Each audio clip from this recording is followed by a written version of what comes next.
oyo ndeka na lobaka moni soki pa na bino bolé pondu se contenter ka na pondu wana soki pa na bino bolé pondu yo po yo ki solo soso pa ba voisin olandeli soso pa ba voisin donc aux esprits oteki palais doteki palais donc ba wana ba na botami na Kinshasa papa na ngazali moumbo moteke maman na ngazali muyombe et maman na côté ba Congo côté Kinshasa donc nazali mboka na ngazali Kinshasa libala ndenge zalaka bon ba séparation ya ba parents nde ba séparation ya ba parents ezali on plutôt ça la très attention pour ça la séparation ils a bana nde ba nyoko maka bana nde ba nyoko maka et puis ngai tango séparation et sali ke nonga nde na bima ina zali mokie donc nga zali ki na boka na boko ya mama na zali ki vraiment na ebité so na zali na ba un ce qui ni no nde ba lobake na yebi ne lengi ya papa tende ba benga papa de kola kaka na côté ya mama nga na kola kaka côté ya mama na ba frère na ngai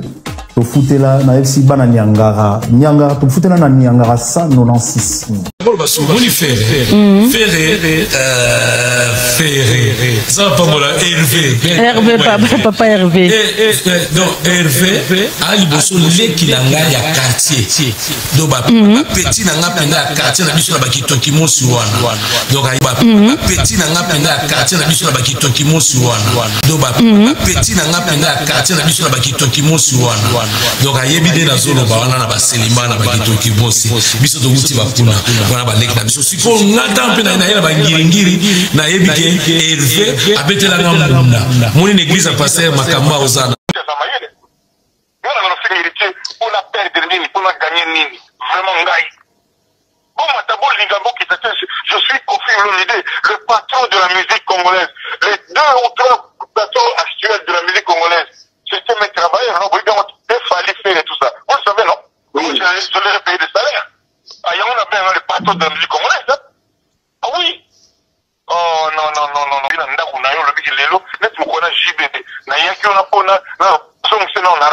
Aïe, bah, ça a pété mon cœur de banga. Au ça, je l'assume. La domaine a battu, attends, je vais répéter ce que j'ai dit. On a la ligne à moi, la naïe, au Adep Sarambon. Vous le savez, non? On a dit dans la minonier, il y a Rodep Sarambon. Il y a JB, à Rodep Sarambon. Non. Rodep Sarambon, on sait qu'il y en a combien? Là, il y a mal ça va couler la bombe à chinois.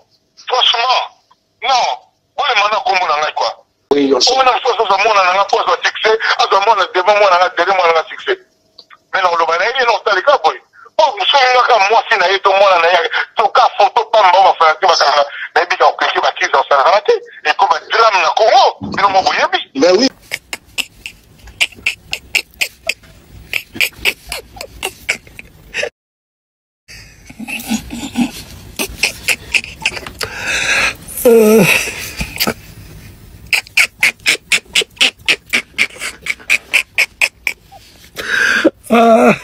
Julio c'est gagné.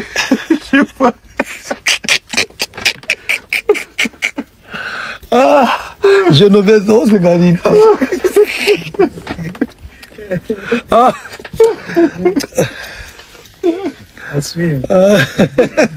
Mauvaise fille et tout.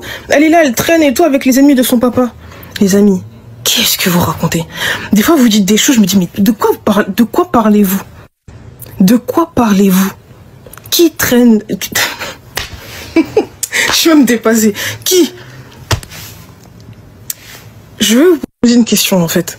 Donc moi, hein, que je comprenne bien votre état d'esprit.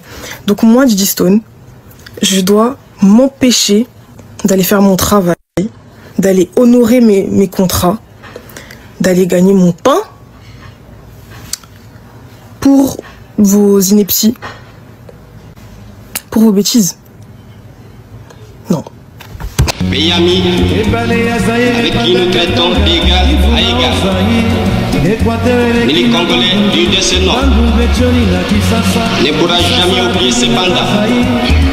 Et c'est par la lutte qu'il a été conquis.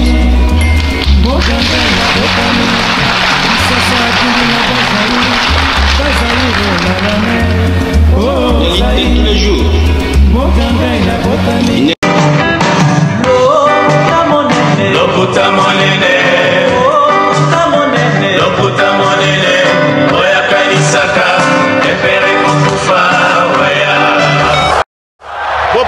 bopusana moyen mosusu akosala ezali te.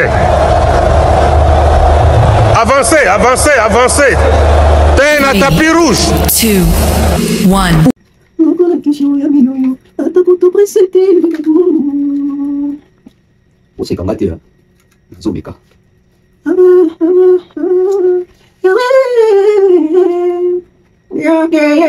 Mesdames internautes, très chers abonnés, bienvenue sur la BV officielle. Nous sommes là, présents pour l'actualité, pour continuer à vous édifier, à vous former, informer en termes d'analyse musicale. La musique congolaise, elle est vaste, elle est grande et ça nous permet, je dirais, chaque jour d'avoir la connaissance sur les histoires, sur les passés, sur ce qui s'est fait aujourd'hui pour préparer les futurs. Les dossiers est maintenu, les dossiers est là.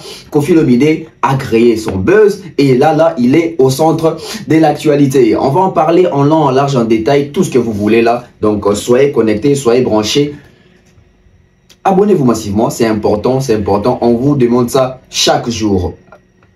Parce que on a pris d'option de vous servir également chaque jour. On fait vraiment cet effort-là. Si pas une émission, 2 émissions par jour. Donc prenez vos chaises, asseyez-vous confortablement, soyez très attentifs parce que également aujourd'hui, ce soir, ce matin, bon ça dépend de l'heure que vous allez suivre cette émission, matière et Robi Malisusu. Alors qu'est-ce qui se passe dans les mondes musicaux? Le monde musical est bougé encore en République démocratique du Congo par la sortie médiatique de Koffi Olomide à travers l'appel enregistré. En ce moment, on se pose la question, qui a fait fuiter d'abord cet appel-là? C'est Koffi Olomide ou c'est les Spiritas avec qui Koffi Olomide parlait au téléphone? Là, c'est un autre point. Ici, on va essayer de rester un peu sur JB Fally. Parce que dans cet audio-là, il y a Oazé quoi qui a été cité. Il y a plusieurs personnes qui ont été citées là-bas. Mais restons d'abord sur Oazé quoi. Et plutôt sur, allez je dire, sur JB Mpiana et Fally Ipupa. On a vu la vidéo de JB Mpiana avec sa fille, Soraya, en train de papoter, en train de rire aux éclats. Il s'est moqué de JB et plutôt de Koffi Olomide, point d'interrogation.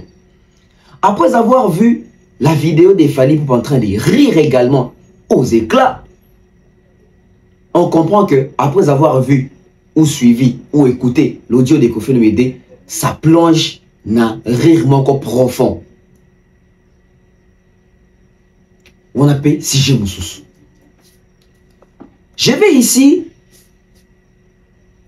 essayer un peu de comprendre la relation de Fally et Didi, les rencontres de Fally et Didi dérangent en quoi?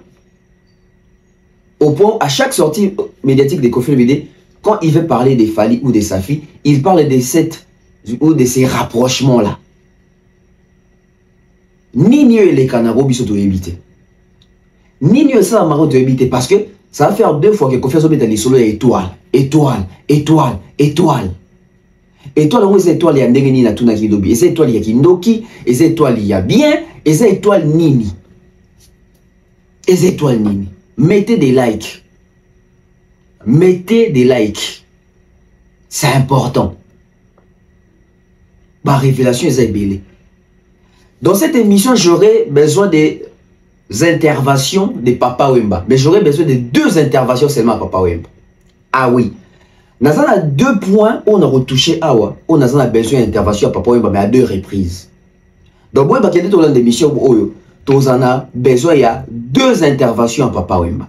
Et ça, très capital d'intervention. Intervention, moi, quand Papa Wemba va intervenir pour Namarabouya Fally, na Didi. Intervention, mon souci, Papa Wemba va intervenir pour Namakabouya Koffi, na JB. On a besoin de 2 interventions. Restez avec moi pour comprendre grandeur et l'intervention. Dans 4 émissions, on a besoin de 2 chroniqueurs. Nous avons besoin des chroniqueurs, ou je dirais même nous avons besoin de 3 personnes à médias. Nous avons besoin de Nati Lokole, dans 4 émissions. Nous avons besoin de Marius Munga, dans 4 émissions. Parce que nous avons besoin tellement ébélé. Marius Munga, Nati Lokole. Mais nous avons besoin comme spectateur à apprécier Kaka. Yezali bongo pati Ambroise.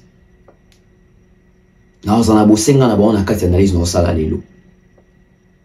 parce que Makamagoloba ezali nini ezoleka réellement. Et à part que Lukamuto a fait fuiter appel wana, soit Kofi, soit Spiritas wana Yemoko, pourquoi depuis hier Tina Eroto Komisikoyo, héritier Watanabe ne se manifeste pas, ne se prononce pas, aucune sortie médiatique à ta poste moroté. Pourquoi héritier Watanabe garde les silences? Pourquoi héritier Watanabe ne se prononce pas publiquement? Pourquoi héritier Watanabe ne dit rien?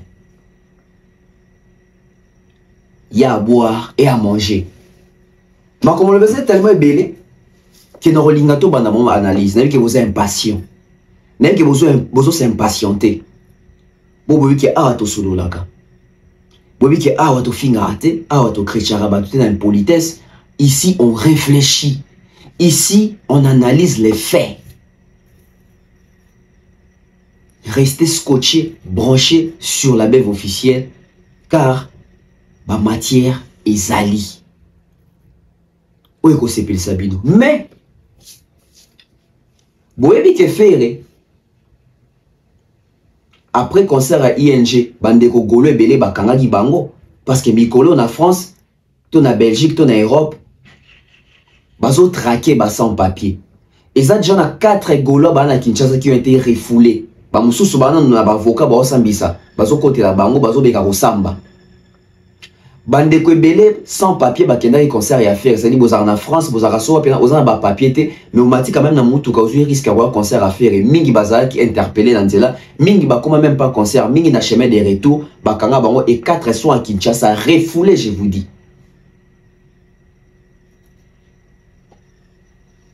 Mais na makambo ya musique oyo nzokande to vandi boye.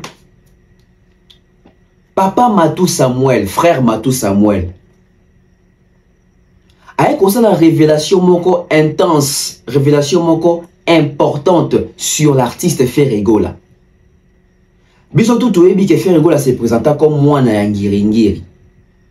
Bisoto toyebi que Ferregola se présenta comme Abotama na Kinshasa.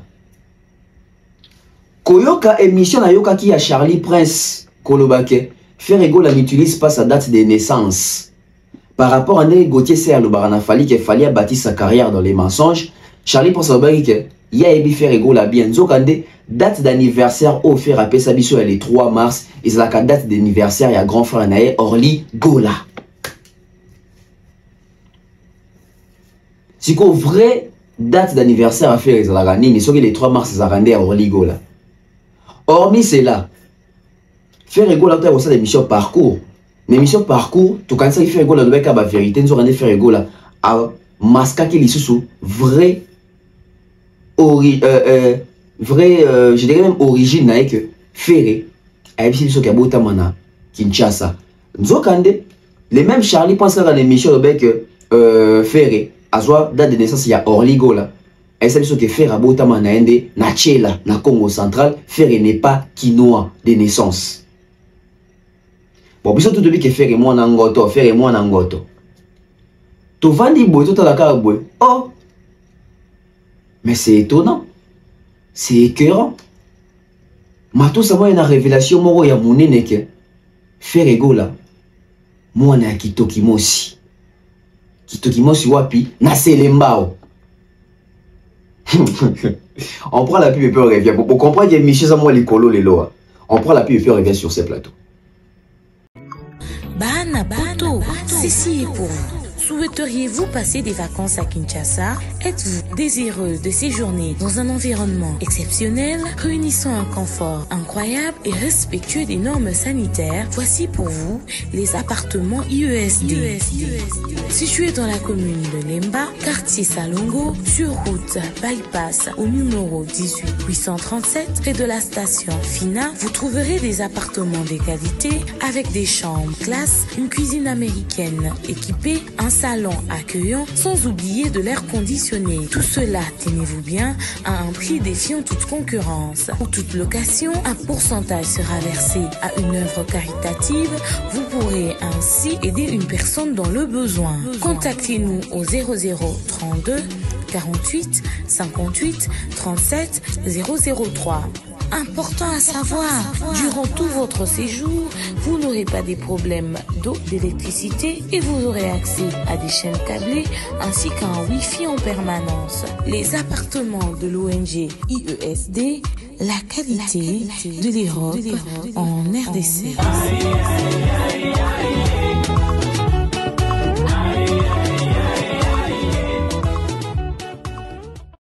De retour sur ce plateau, mesdames et messieurs, Tobalambamo na likambo ya Kitoki Mosi. Tobala likambo ya Selembao. Pourquoi on va avoir les complexes ya Rolobesi Kani Itouti? Pour na ito zana complexe yako ndima esika oto koli esika oto botami. Ça change quoi dans nos vies complexes? Ogoka ba fanatique ya fere babenga rafali wala complexé. Mais complexe ezali pe ko kime esika botama. Kouanga na ba origine ici ko botama. Yango avec beaucoup de recul, au moins on a facilement, on sait voir et reconnaître ba amis d'enfance ya fali. Bana ya avenue ya fali, bana ya quartier ya fali. Soro kiti na bandal. C'est-à-dire que Blaise Boule robeto li solo ke fali oyo le ki na biso ya quartier. Ando ye pa petit frère nanga Izigi Marley Willy Boula na pesi vieux Willy Mbote. Vous vous rendez compte? C'est-à-dire que Babindo Mobeto Lisolo qui est dans la Luima n'a pas fali avant d'arana côté à Sinkin Kuna. Oroyo quand même bateau bazar contre Fali. Pour tout la Fali badoire moi na makele, ça veut dire que Fali a une référence que moi na bandal. Oroka c'est le Robeto Lisolo qui est tout na Fali na Saint-Jean na bandal. Oroka Jordan kusa Robeto Lisolo ya Fali na bandal.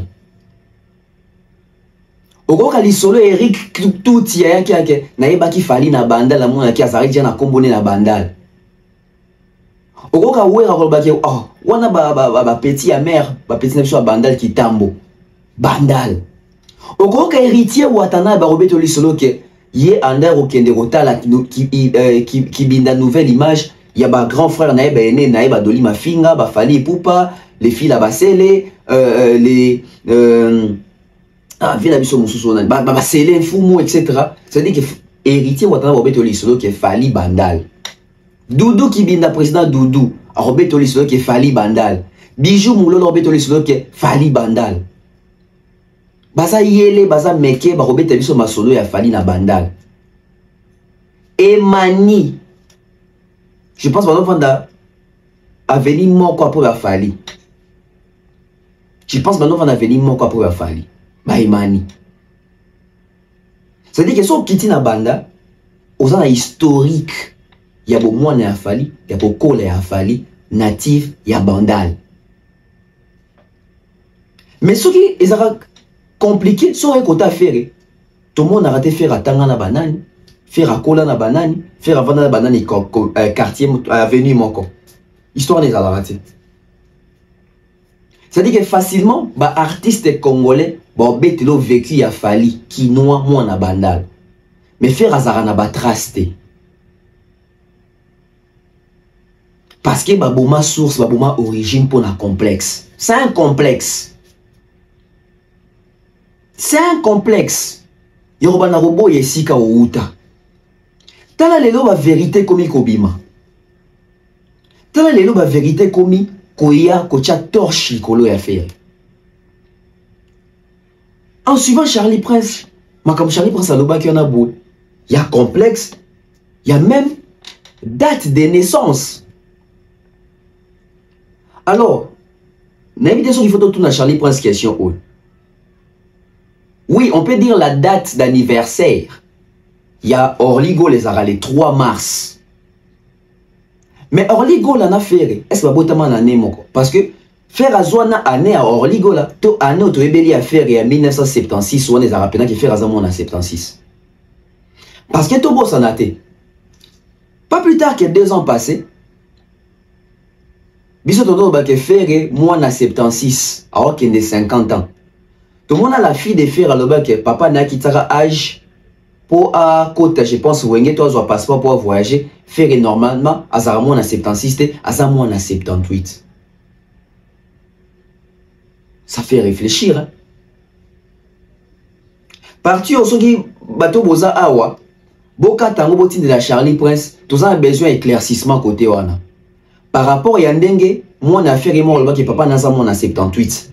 Biso de lui qui fait Azaramo en 76. Charlie Prince a une révélation qui fait à même date d'anniversaire à Orligo là. À ce moment les 3 mars, to à ce les 3 mars 76. Parce que ce qui Orligo la zali moi en 76, ça veut dire que faire Azali moi en 78, ça veut dire que bah on écart il y a 2 ans. Donc faire Orligo la zarapena petit frère Yafani na âge.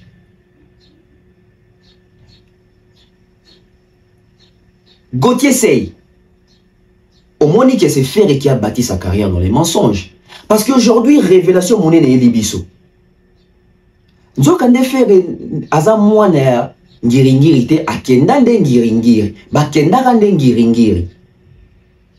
Nous quand Ferre gola mwana ya Selembao, Selembao za communauté la mina monga fula.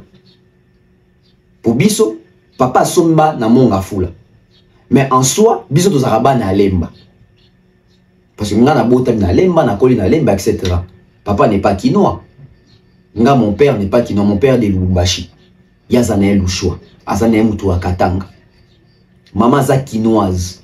Nga na bota na kin, na bota na commune ya lemba. Yo nga zara fier na zara lemba tracien. Ba lemba tracien manifestez-vous na ba commentaire. O nous azali lemba tracien manifeste-toi na commentaire. O par exemple lemba tracien te, bobe tapé tout le nom na ba commune na bido boko sabiso te, bo ça la complexité. Bo pe sabiso ba commune na bido boza ba na commune. Les bleus boza ba na commune. Mère Jamila, moi na commune. Moi na commune. Moi na ya commune. Sims moi na commune. Ah oui, il faut te ba commune na biso lelo. Il faut te ba commune na biso lelo. Vérité bête moi na commune. Moi na commune nini. Maman Zahir, moi na commune nini. Bablé tout na bona taille kombo ba Douglas na bona taille ba kombo te boza ba na commune nini. Affaire a wanga na commune. Le côté yaka un ascenseur, vérité yaka un escalier. Mesdames et messieurs, écoutons les frères Matou Samuel qui fait une révélation énorme. Révélation des alliés qui t'a fait arrêter à Betty. Anecdote que Ferre, baza parmi ba petit né à quartier, ba petit na avenue, o ba même ko beta drum, ba non même ko beta son mbunda na église, o pan Matou Samuel azala ki bilo mo abongo. Écoutez boka, a bi Ferre va petit na biso pena ki ya kitoki mosi biso bana kitoki mosi, bana Selembao. Et puis a souligné bitangu na kei giringi na kesus na kuti bango kuna. Donc ça veut dire que Baouta Selembao va faire bimiki Selembao avant, puis Matou Samuel tant pas que kota ngiringi a kesu ko kuta sou le ki na ekuna. Complexe les Arayani. On prend Matou Samuel et puis on revient. Ferre, ça va pas moi là, Hervé, papa Hervé.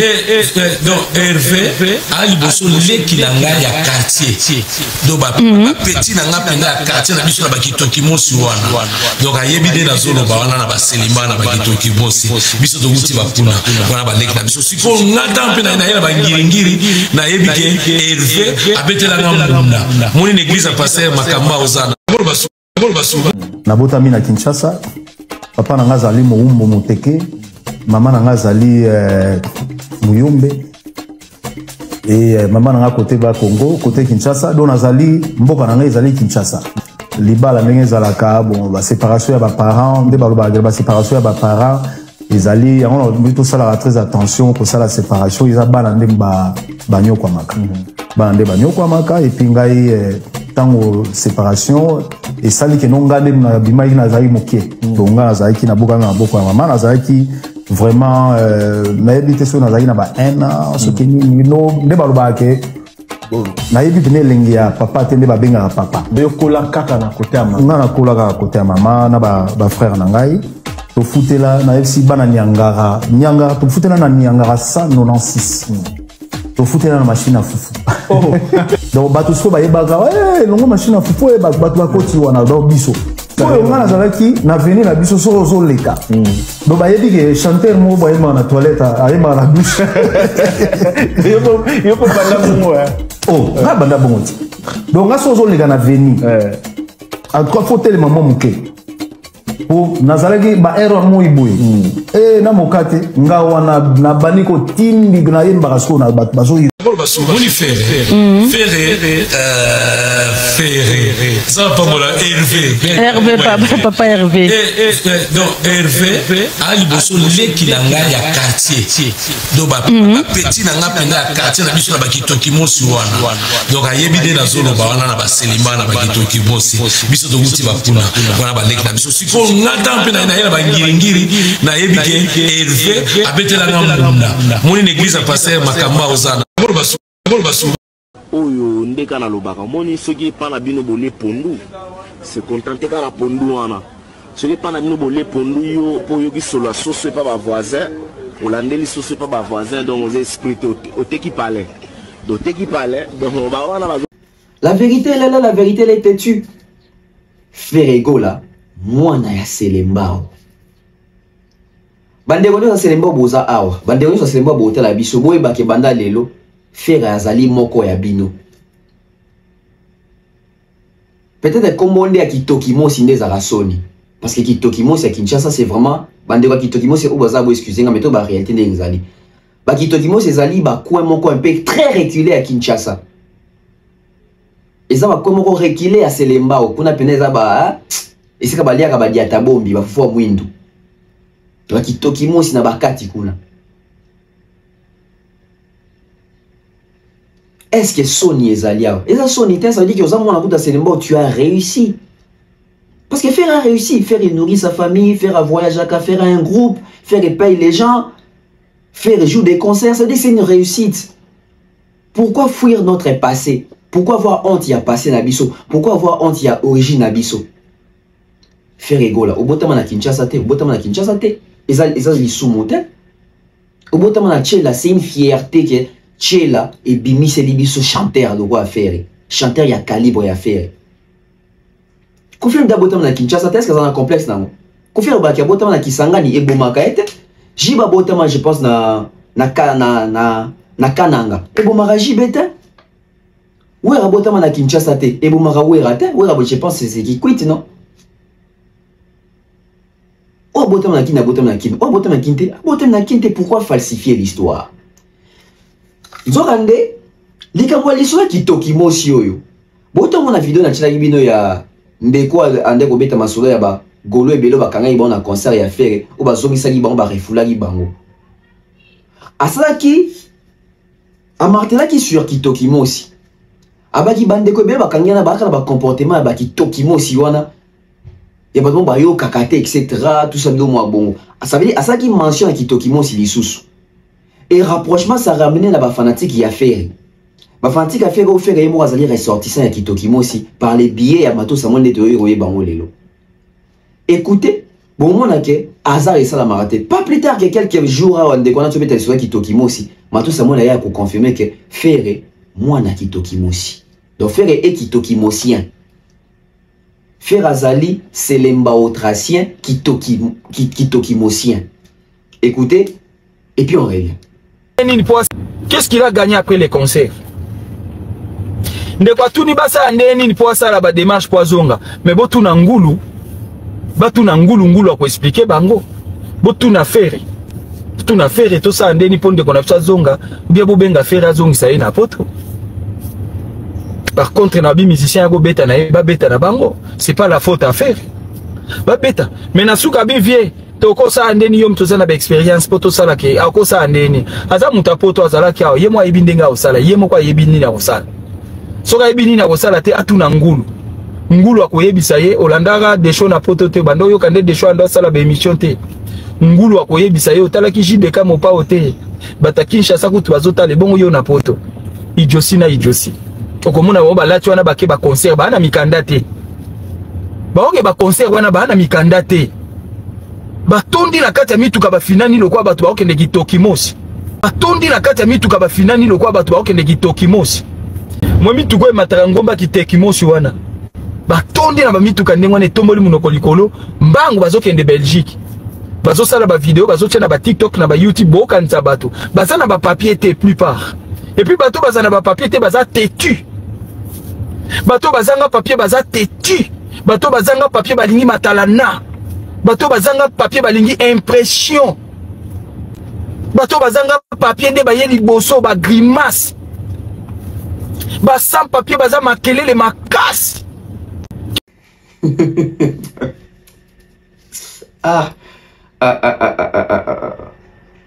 Bande koto éviter complexe na vie. Sinon mukolo vérité ebima eza propre mingité. Mukolo vérité ebima kolongola même biso personnalité. Et kolongola biso ba valeur morobwe. Dire la vérité ça peut parmi ba valeur. Lelo siko c'est confirmé. Fali Ndalwa, Jibe Ndalwa, Wera Ndalwa, Blaise Boula Ndalwa. Nandenga ba commune. Kofi Lembatracien. Sam Chintou, Ngalie Matracien. Bev Lembatracien, bon, ça la musique. Emenea c'était plus Bandal, non? Emenea c'était plus Bandal, pas longa Bandal, Akenda à côté Banini, voilà. Tout ça. Faire égaux la Selemba au Tracien, Kitoki Mosien. Sonia Zata, Bokin de Kwanda à lobby, Nenga détaillé. C'est des appels à bateau, même à la vérité, mais à vendre dans la banque. Il y a tout dans la question. Ah, attends, ami d'enfance à faire à Bimaraté. Attends, dans la classe à faire et Babimaraté. Tout le monde a dans la classe à Bafali, Babimi bien. C'est le goût de témoigner qui va tant l'école mon afali. Il y a fait et tout le monde a raté une soirée faire. A bomba histoire, masca histoire. Et on te dit tout dans Nangiringiri va considérer faire une net comme l'un de l'RT. Nangiringiri va mettre à mingi l'isola tout Kaluji, l'isola Bill Clinton.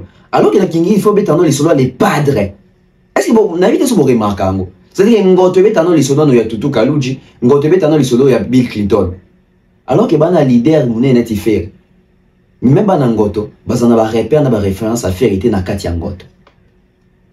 Bon, on va pas s'attarder là-dessus. Israël Kake. Il fallait tout, je vois à propos de Samuel.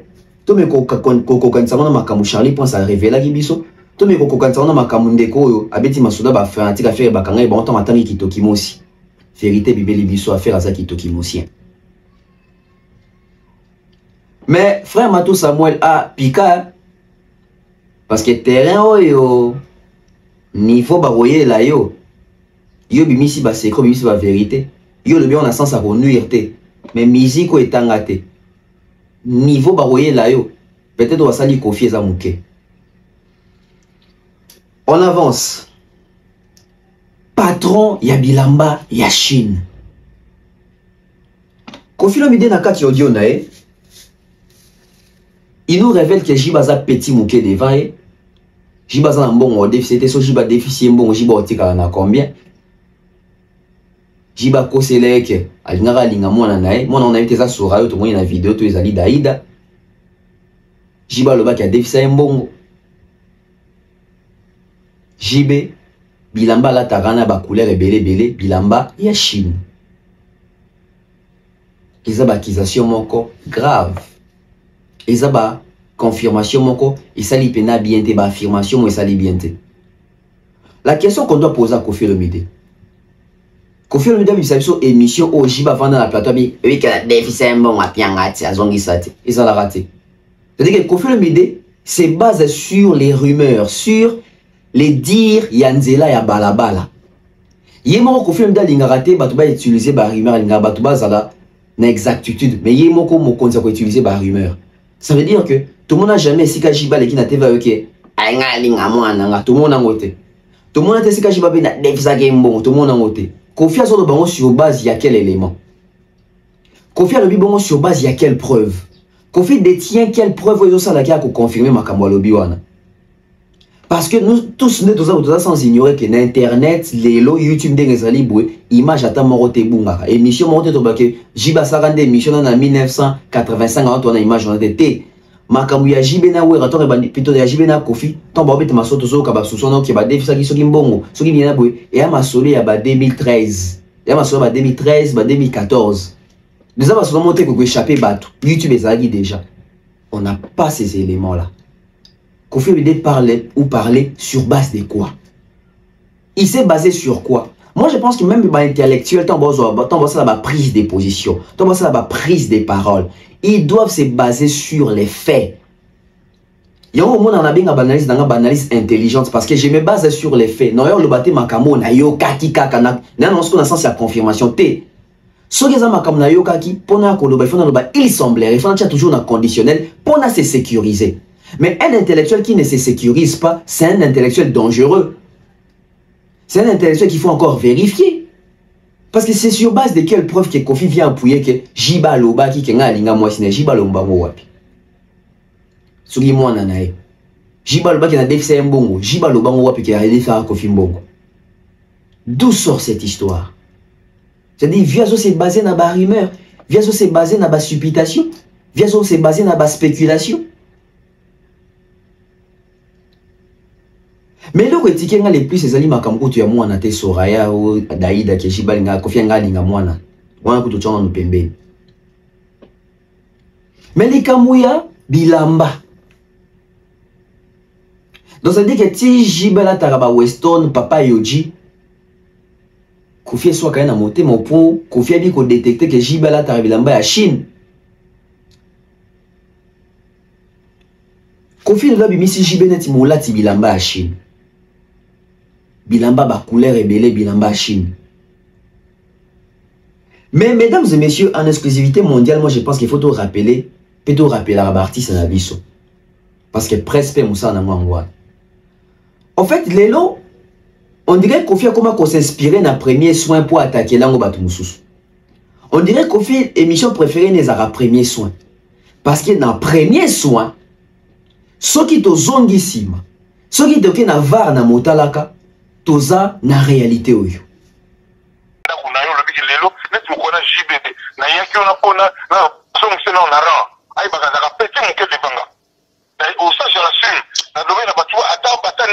J'avais répété ce que j'ai dit. On a la ligne à moi, la naïe, au Adep Sarambon. Vous voyez quand même, non? On a dit dans la minonier, il y a Adep Sarambon. Il y a JB, à Adep Sarambon. Non. Soit Adep Sarambon, on tire dans la combien? Là, il y a mal à la taille, il va couler la pomme à pomme à chinois. Franchement, non. Là, il y a mal à la taille, il va couler la pomme à pomme à chinois. Franchement, non. Là, il y a mal à la taille, il va couler la pomme à pomme à chinois. Franchement, non. Donc, mutu ndenge wana swazo lega na télévision avant ndipe, on dirait patron moboye, patron bilamba Chine. Patron bilamba Chine. Non. Donc ça dire type on a dali patron bilamba Chine, ngane naza boye na kobanga ne loko mokote, atonga même pas immeuble à 5 niveaux, même pas immeuble à 4. Donc mutu ndenge wana swazo lega na télévision avant ndipe, on dirait patron moboye, patron bilamba Chine. Patron bilamba Chine. Non. Donc ça dire type on a dali patron bilamba Chine, ngane naza boye na kobanga ne loko mokote, atonga même pas immeuble à 5 niveaux, même pas immeuble à 4. Donc mutu ndenge wana swazo lega na télévision avant ndipe, on dirait patron moboye, patron bilamba Chine. Patron bilamba Chine. Non. Donc ça dire type on a dali patron bilamba Chine, ngane naza boye na kobanga ne loko mokote, atonga même pas immeuble à 5 niveaux, même pas immeuble à 4. Donc mutu ndenge wana swazo lega na télévision avant ndipe, on dirait patron moboye, patron bilamba Chine. Patron bilamba Chine. Non. Donc ça dire type on a dali patron bilamba Chine, ngane naza boye na kobanga ne loko mokote, atonga même pas immeuble à 5 niveaux, même pas immeuble à 4.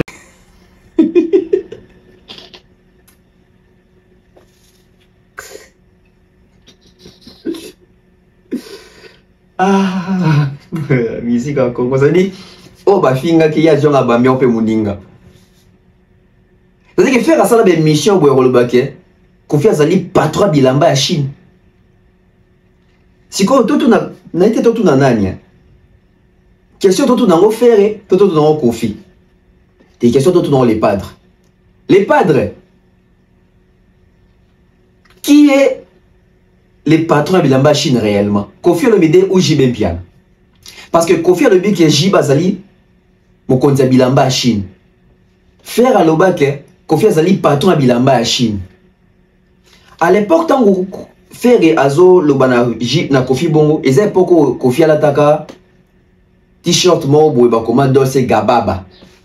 Bakoma Dolce Gabbana te mais bakoma Dolce Gabbana. J'espère que dans l'illustration peut-être dans la bidon bon soit peine à bosser dans montage, problème exact. À partir de la photo oyo, ndé tant que faire à ça la première, je sais pas si ça va période moko, ndé a tumbolé là on va Kofi Kawana que bilamba ya Chine. Bien mon vidéo, bien mon mutoso bakuna c'est faire ego là. Donc oh faire ego là. À Lobana Kofi il y a 2017. 2017 il est là, je pense que ça va faire 8 ans. Oh yo faire à Lobana Kofi, il y a 8 ans passés, faire avec Lobanango, plutôt Kofi avec Lobanango JB lelo. Bilamba ya Chine.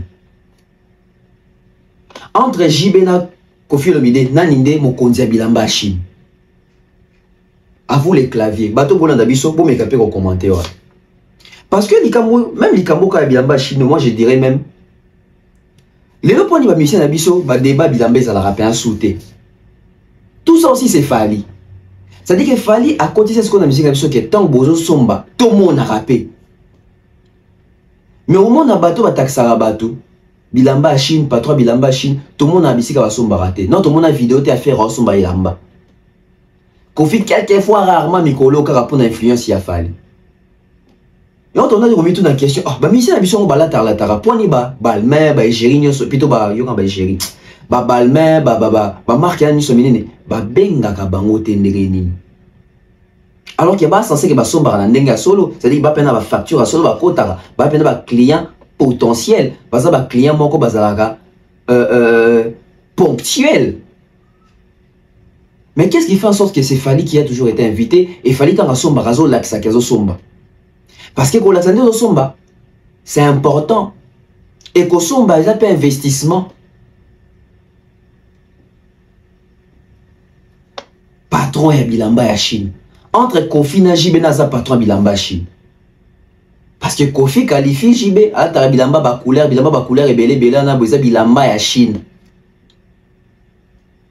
Faire repère le ban à Kofi que Kofi la ta bilamba ya Chine. Aza patron ya bilamba ya Chine.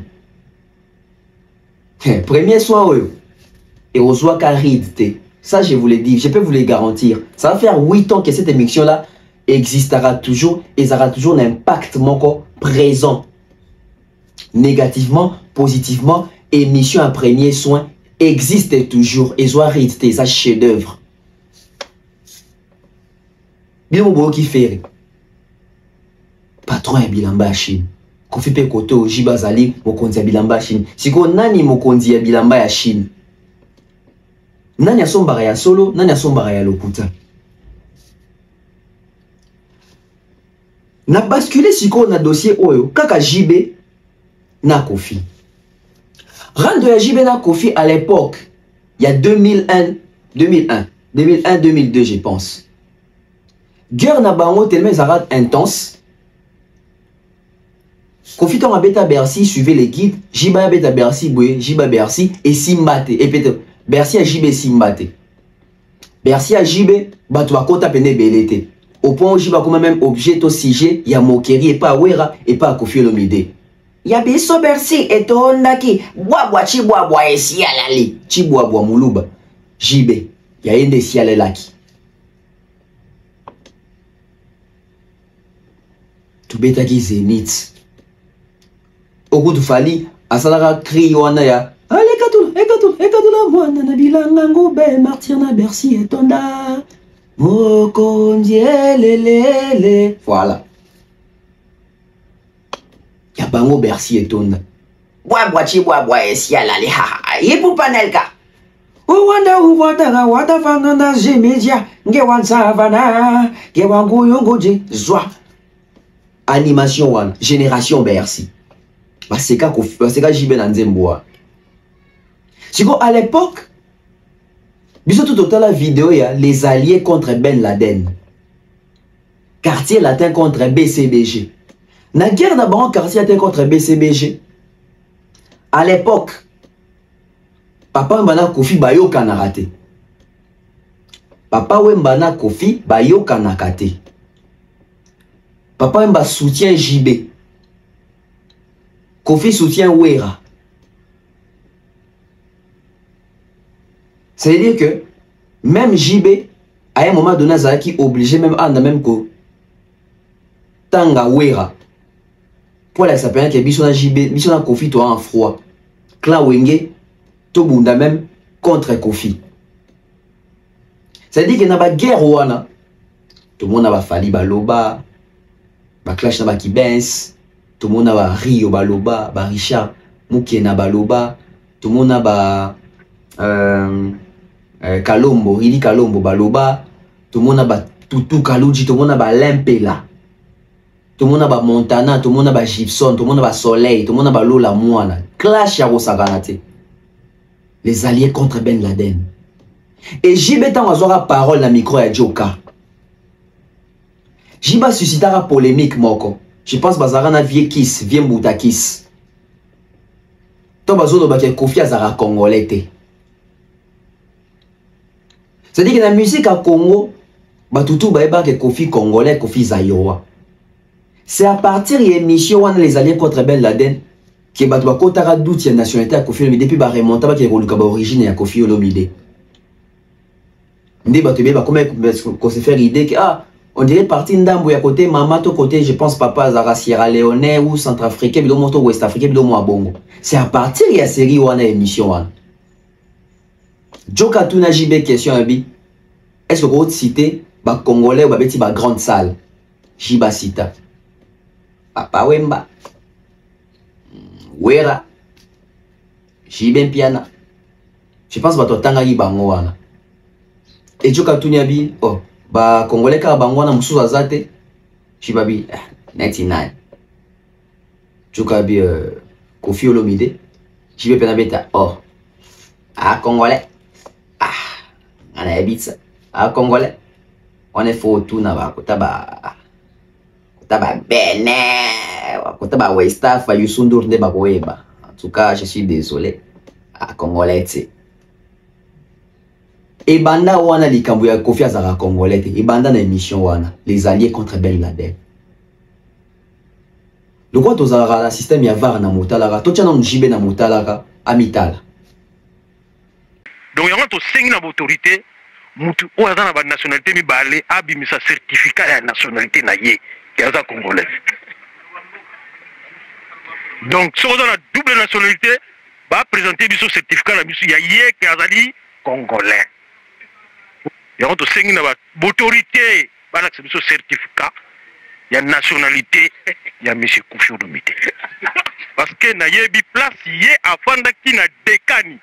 Et pas un mouikason. Alors, on ne pas décani en face de Bisso, il y a une nationalité, il y a père, il y a mère. Donc, à ça, béninois, donc, Sora Lingi, à l'acceptation de nationalité, il y a un certificat pour te vendre un décani. On était ensemble. Il y a un décani, Bisso, il y a un décani. Donc nyongo ya zana ngoye mwika na websa game mwika asenga mbongo wana po azaza irwate congolais bon ouais donc on est colère emporté si on donne la source pour na sabato ke avant na décani et pas mwika numéro combien ba 130 et quelques 174 sous locataire et pas mwika so akomo loba mabe ya mutu donc ezana ils ont un sens, ils ont vraiment un sens. Donc, te jeter la fleur nager beaucoup. Face à la réunion extraordinaire, avec la mission à tout au format. Après ça, on se conseille à Souka, Nengezalaka, à éduquer Bango, Baye non, na vie, Batambola Boé, Batambola bien, faut Batambola vrai. Et puis bon, quels sont les artistes congolais au Babet dans la grande salle, au Yo-Yo, au Reconnaissaka? Bon, ngana lobango chaque fois na la très flatté na Tantina Betty Masikini ndenge ya betaka Zénith wana déjà na ba air wana biskole ba petit Tantina Betty Masikini yango to bulaka un jour pe biso pe photo nyata ba Zénith pour la Tantina Betty Masikini. Taboulé, abetaka Olympia. Papa Wemba. Ouera. C'est tout. Donc, c'est tout. Tout le monde Congolais. Tout le Congolais. Les Congolais vont beta la grande salle. Mais sujet monsieur congolais, beta la salle, nous souhaitons avoir la table. Banan. Fiolomide pour tangai commoné à la Congolais. Habité à Congolais. Habité. Ah donc il faut que nous tournions à West Afrique, on a Benin, à Youssoudour, ne va pas côté na biso Congo te. Hein? Na Congo te bi crâne biso. Alors oh, Congolais. Habite ça. Il faut tout na ba West Afrique, Benin, ba Youssoudour ne ba weba. Congolais. Oh, Congolais. Vite. Il faut tourner à côté de Benin. Il y a parti de l'émission, on va te dire comment c'est qu'on fait ça béninois, ça Sierra Leone, t'es boy. Et là, quand on a tellement Kofi catch que même Kofi a du mal, il est moi Koloba, vraie origine, vraie identité à l'époque. Parce que depuis la nuit des temps, quand Kofi c'est un Zaïrois, c'est un Congolais comme nous, c'est bon. Mais viens Mboutakis, après ça, on a des détails, tant Kofi a foutu, soit venu, on a bango, on pas na bango, mais on a bon na bandal. Qui est Kofi a Congolais, Jiba a confirmé, etc. Mais c'est ici que je cherche maintenant la première intervention de Papa Wemba. Tout ça, on a contexte à l'histoire. Hein. Ça veut dire que Papa Wemba en 2001, 2002, on a boyo Kanate na Kofi. Papa Wemba zali plus moutou à JB, plus moutou à petit JB, à soutenir à petit JB. Mais Papa Wemba savait faire la part des choses. Paix à son âme. Papa Wemba, malgré polémique na Kofi, malgré Makambo Salama na Wake Up, malgré Chamazulu, Papa Wemba est venu prendre la part des Kofi. C'est quand Kofi est moins pour se justifier par rapport à l'origine de ma nationalité. Papa Wemba est venu défendre Kofi face à JB son petit. Papa Wemba recadra JB pour la nationalité, na origine ya Kofi Olomide. Papa Wemba. Mais à l'époque, Papa Wemba na Kofi bazan la guerre. Au monde, il doit pas ça dans la part des choses. Ça veut dire que guerre à musique est la guerre à musique. Toi, bah humain. Et une vérité que Papa Wemba a dit à cause c'était au nom de la polémique. Mais est-ce qu'il est là? Bah leader, bah ça langue. Mais Papa Wemba fait ça pour Kofi Olomide. Papa Wemba fait ça pour Kofi Olomide. Et je ne sais pas, j'ai pas bonne mémoire. Est-ce que Kofi a réagi ça pour nous même vieux merci. C'est quand ça veut dire que Wenge tcheba tout na mutu que Kofi a Congolais. Mais Papa Wemba ndé mutu ya kolongola mutu ya Congolais. Acha ça pena Congolais, Kofi a Congolais tibiso. Kofi a banda kala, Kofi a Congolais. Va na motala kai bengela biso Papa Wemba. Kofi a banda depuis kala. Bani bo basamba samba bani. Abanda depuis kala. Abani ka lobi awate non. Batu babadi lobi zenge ba petit na biso ya ba jibe ba wenge konso. Tu vois que Sabino te que Kofi Olomide est étranger. Non, c'est pas un étranger. Papa na yaza akula. Comment ya Kofi azwaki yango à partir ya joueur mo aza ko beta na Black Star ya Ghana Osei Kofi. Le roi aza ko beta mo ba le bien, ami pesa ka Kongo ya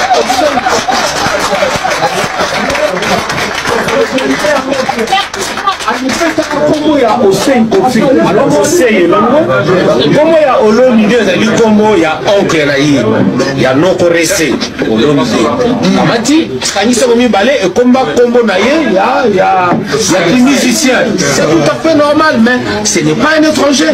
Et c'est un garçon qui est bien élevé. C'est un universitaire, s'il vous plaît. Et c'est un garçon intelligent. Bino ne batu bokomisa ye na ndenge wana po amona ke bolanda makambo na oya salaka akumbi bino na makambo na ye. Mais c'est pas un garçon qui vit comme ça. Voilà. Mon intervention Papa Wemba. Papa Wemba qui pour établir vérité. Je pense même à partir papa Wenda Loba oui bato bossa na maman discours wana ke Kofi à Congolais et à Congolais et si la makambo wana Kofi c'est un Congolais et il est né au Congo abotama na Kisangani c'est un Congolais. Antoine Agbe Pamumba Christophe c'est un Congolais comme nous. Guerre na bango banda kale t'as laissé que comme il est là. Tu sens l'animosité, tu sens la méchanceté. Tu sens que bateau mi balé, boyo kana bango souté o esili. Tobo sala na biso. Oh, ah Congolais. Ah, bits. Faut kunda tuna kota ba West Af, kota ba Benin. Ils sont d'or nde ba boyeba. Heureusement papa Wemba était là pour sauver son petit Koffi Olomide. Mais toujours dans la même logique, puisque nous devons prendre la deuxième intervention de papa Wemba.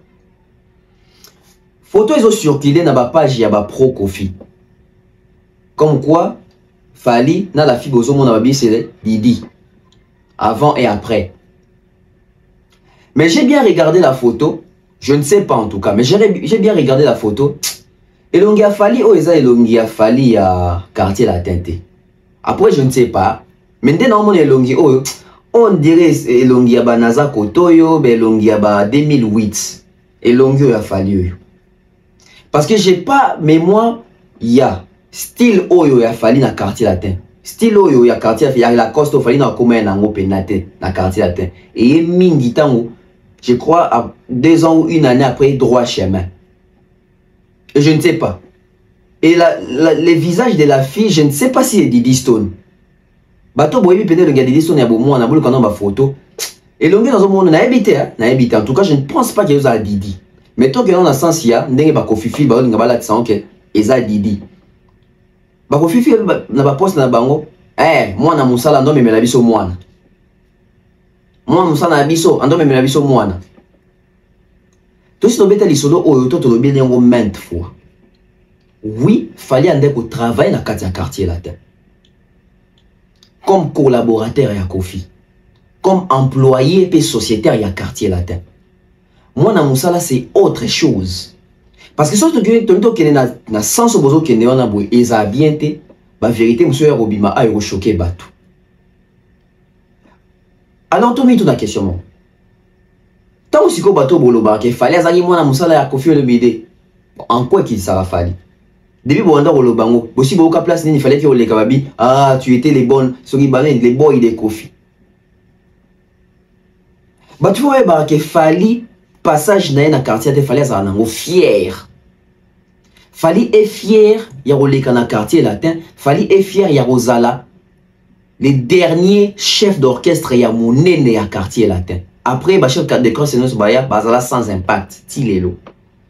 Donc fallait ça fier ya parcours, ne boka zade fallait au karasoni dans les quartier, il fallait que la ngo sonité. Fali est fier de son parcours dans le quartier latin. Fali est fier de ses 8 ans de loyaux services dans le quartier latin. On les reproche de rien. Boka ça était en bolinganet beaucoup qui que moi na musala ça va choquer les gens, ça va changer. Ça va rien changer dans la carrière à Fali. Au contraire, regardez son élévation. Aujourd'hui, il fait mieux que son ex-patron dans la musique. Il fait mieux que son ex-patron. Il a des réalisations plus que son ex-patron. Il a fait des salles que son ex-patron n'a pas fait. Alors, ceux qui na monde, na mokili, principe est ça qu'il faut la moi na musala pour le mieux ça la plus que patron non c'est que biso tout ça bon netifali.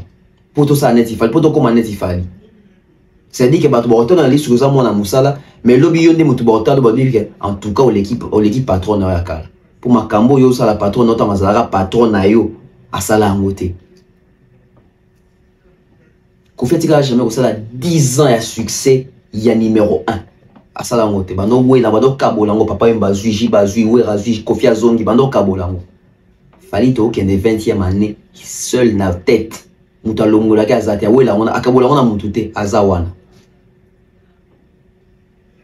Mais tonton bef comment yozo benga papa Wemba oui pourquoi faut na benga papa Wemba parce que à un moment donné il est comme ridicule ils ont comme ridicule ça veut dire que tellement la musique beaucoup quoi attaquer Fali te beaucoup quoi attaquer Fali na makambo etali musique te o azaki mwana musala non c'était professionnel. Mais pour l'année, vous avez facilité le banafali kazaki mona musala, mais vous avez difficulté le banana sindi kaza mona musala. Vous faites comment? Vous faites comment? Vous avez mabe, vous avez mabe. C'est-à-dire boyo ka kilo le baké faire kazaki mona musala kofi, wana boka kilo.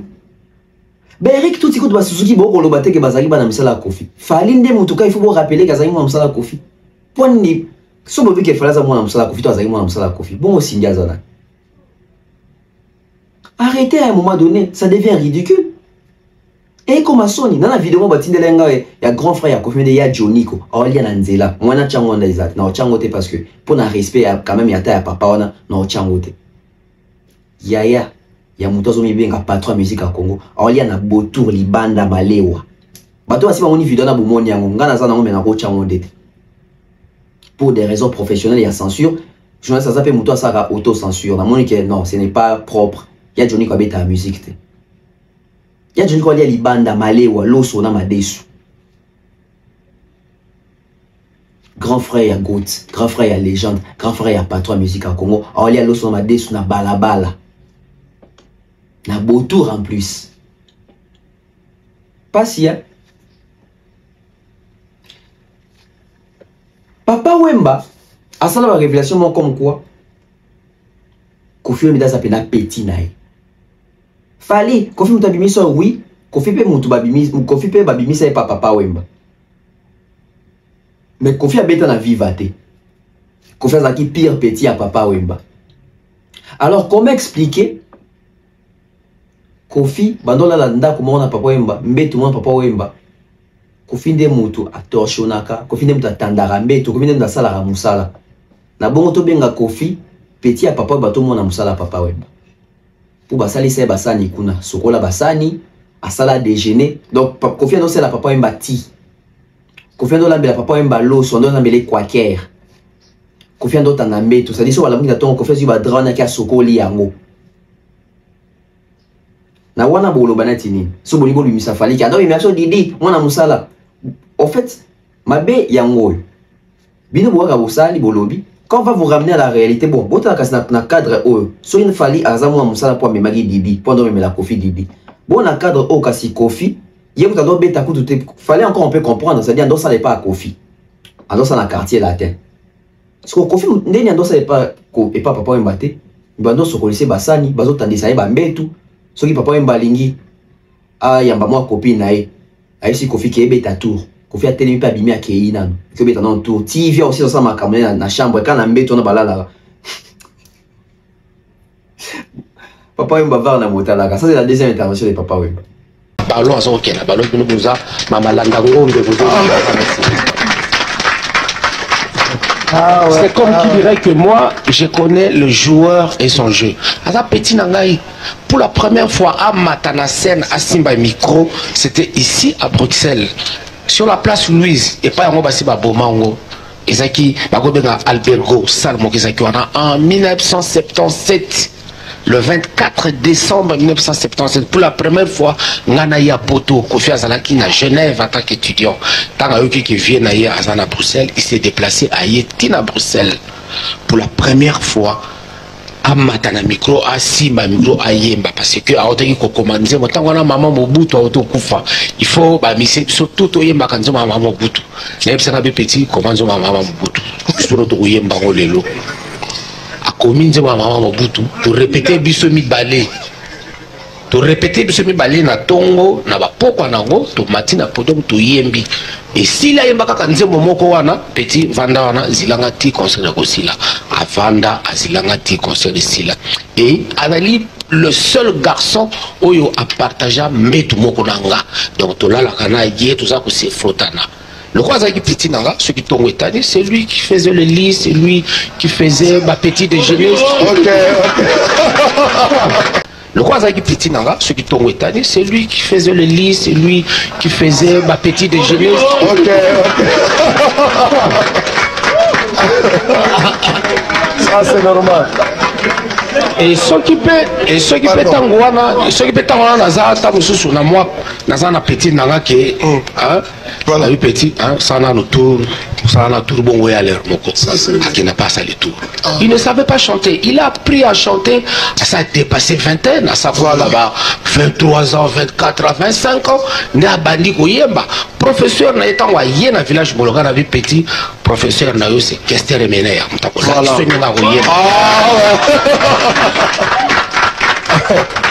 Ma première chanson, le col là-bas, précis ça 16 ans. Il faut yoka, il faut yoka.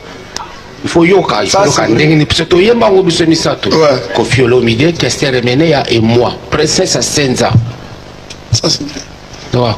Mais il ne faut pas beaucoup de puisque bon, il est en train de vous entraîner tous dans son jeu. Une polémique, moi on a coté ces athées. Parce que Binonde Batu, Oloto le Bango Siga, il est comme Kofi Olomide na papa, mais comment le rôle la vita Imana. Binonde Batu Bozolo Bamakamango Wana. Je crois que tant on a. Sur le roi je ne parle jamais de ça. Mes enfants et moi, nous ne parlons jamais de ça. Car ceux qui n'ont pas Liban et qui n'ont pas Balabala, mais moi, je m'en fous. Je suis loin de là. Mon fils est juste. Sikoyo, Toutina Maramba Papa Wimbaoyo. Tokina et mon azo expliqué. Au fait, Tolingate, Kubenga Bafali, Bana Misala. Mais tant que comme à tour à Kofi, tout le cas à sauver. Net Iboé, ça libiente. Ça libiente. Arrêtons avec moi contexte wana péjoratif et on a rabé Sarabatu. Kofi Azaki pire petit papa Wemba.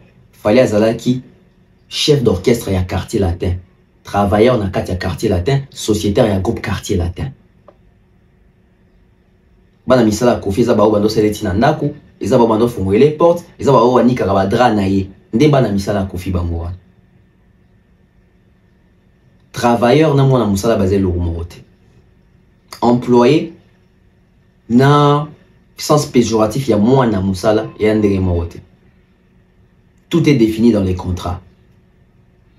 Parce que si le contrat a fallu à quartier la terre, au moins nulle part bah comment on a un contrat qu'il fallait faire ce que la Kofi Mbetou, il faut niquer la caille ce qui pantalon, il faut même Didi, à contrat des alarités. Et soit même Didi a aidé grand frère. N'étant pas que Kofi a eu au bon de la banate, il y a un don au bon de la Tikiolé. Si seulement la photo est appelée Didi, ce peut s'appeler Fali à quartier là. Papa maintenant Kofi va signer un peu contrat et Kofi attendait la vie tout. Mais comment il a niveau là dedans?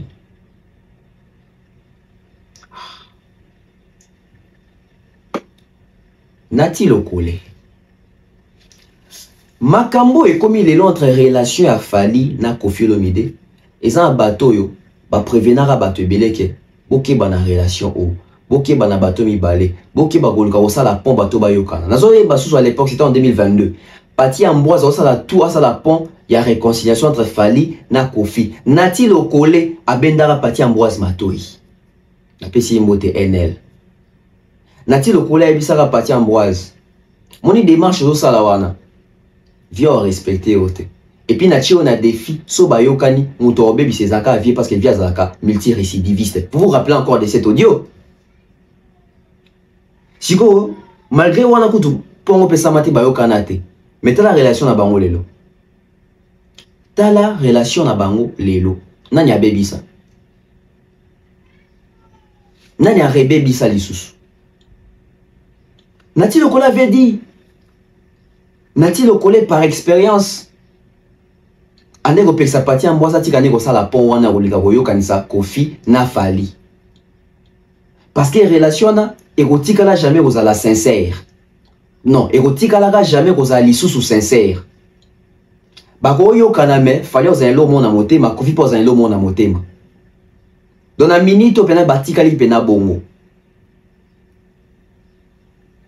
Parce que depuis fallait le roi quartier latin, la relation Kofi et Fali n'a jamais été sincère comme avant.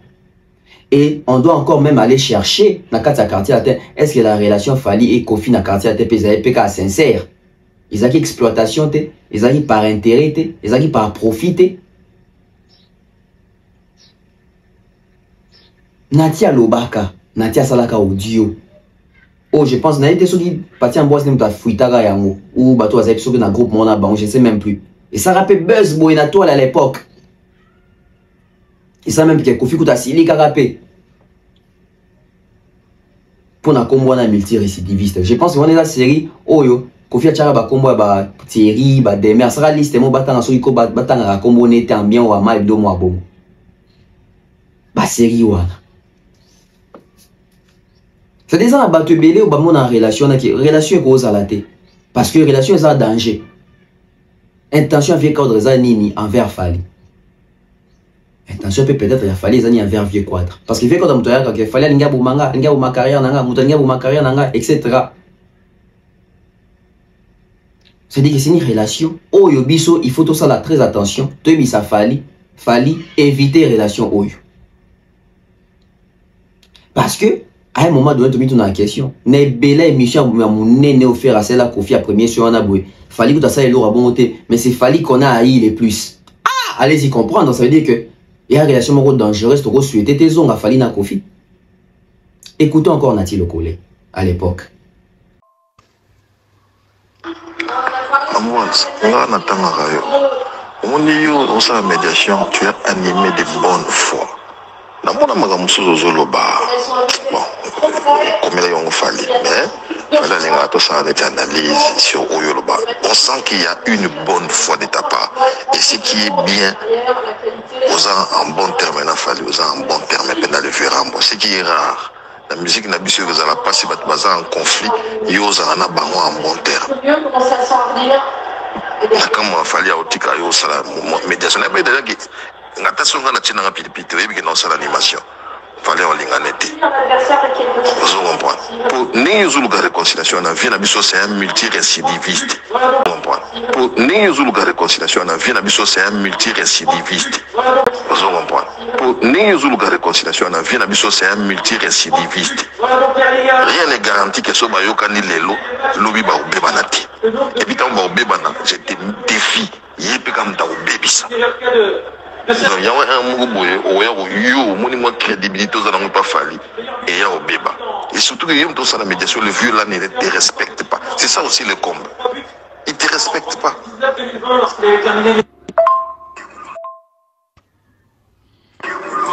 Comment voilà, au minimum qu'il a boulot au départ avant yo.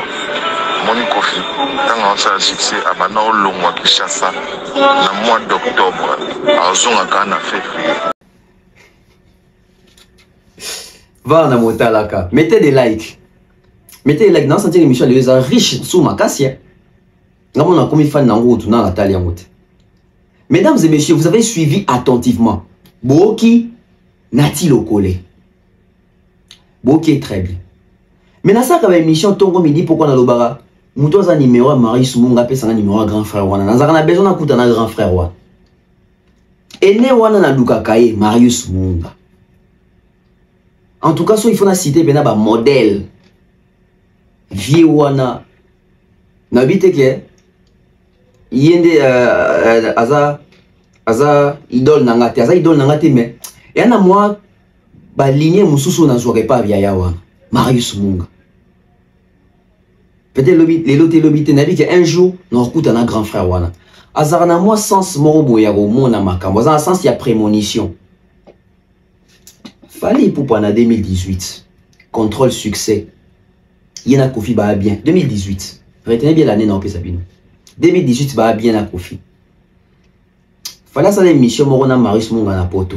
Ba Vandara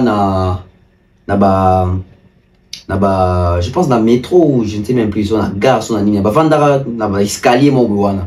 Bato émission ba ima comme dans le bon. On tient la bino pour plus de références. Tant où Marie soit tout n'a fallu ma révélation et n'a Kofi le midi. En fait, à l'époque, bateau nous sommes battus la mission ana, ba condamner à Marius Munga na sens de que Marius a songi, Marius a linga kabola Kofi n'a fallu au basi bazonga ni ba komi en bon terme. Marius a sa mauvaise langue. Marius a zali prophète des malheurs. A lingite Kofi a zana fali. A lingite papa na moi na ba yokande ba ndenge ba za la bien ndenge ba yokani. On a l'époque. Et parmi bateaux eux-mêmes, bah contredisant Marius dans le sens qui était via Zaline et vieux. Après Moutako changé. Fali et Moko, Azaki d'accord, directement Bouina Marius on a eu c'est que non t'inquiète yo quand il a vu Mabé yo ebi que via sa vérité parce que Marius na question na tout na fallait est-ce que tu t'es béni de longues fourchettes dans relation à yo na vieux tous les andéni et Marius même alobi pour d'après l'histoire de lui que vieux abe banaka na bato yo kana na bato abe banana bato to comme ko bangela o fali na biso photo protéger yo et Marius alobi même le mot très profabi parce que dans relation à yo na vieux te dit que yo za vrai. Dans la relation à Kofi na Fali, Marius a dit que Fali te dit que yo za vrai. Et Fali m'a tout notre Marius question. Oh, donc y a sa vérité. De yo on yo le ba que y a sa vérité. Oh, yo no le ba que y a vérité. Bandeko. Non on mon aki en sous na bi. Marius Munga avait raison. Je pense que Lelo fallait avec beaucoup de recul. Peut-être soit à l'émission. Oh, peut-être parce qu'il y a mon nom à Vanga. Peut-être parce que là on a Marius à Vanga. Parce que Baba Master. Mais soit les Asiatiques dans Basola, tu as rapprochement. Peut-être qu'il fallait autant l'émission. Oh, le bas. Ah, Marius a prêtre. Marius a eu ça en Alikambo. La même chose pour au Canada, le collègue de Biabi. Kebavier. Abebi Sarakak. Il y a qui vient à multirécidiviste. Soit la côté quand Marius a dit, est-ce que tu t'es muni des longues fourchettes? Il y a relation au navire. Parce que tu es bien dengue soukaka. Tu es bien dengue via. La relation est bien barana batu. Parce que tu es bien qu'il y a une relation au yosa vrai. Il fallait le bar appeler le mot sous réserve. Il fallait le bon, moutou a changé, moutou peut changer. On prend Marius Munga. Je pense que Marius Munga, première fois qu'on a na motalaka. Tiens, Marius Munga na motalaka tout à l'heure. N'a fallu pour appeler tout tien na motalaka. Tout kaba omi balé. C'est-à-dire que Fali voulait défendre vieux Théo. Via Zaline bien vite Toyo Kani Makabone Zate. Marius Poni Bolinkaka. Ce qui albert le mot boyo de toute façon. Bon. Écoutons, Fali pour pendant Marius Munga, Varna Moutalaka. Tu es le roi, tu es ivoirien, tu es congolais. Tu peux pas changer. Bon, ça va. Tu es congolais, tu es rien. Tu es congolais. Tu peux pas changer.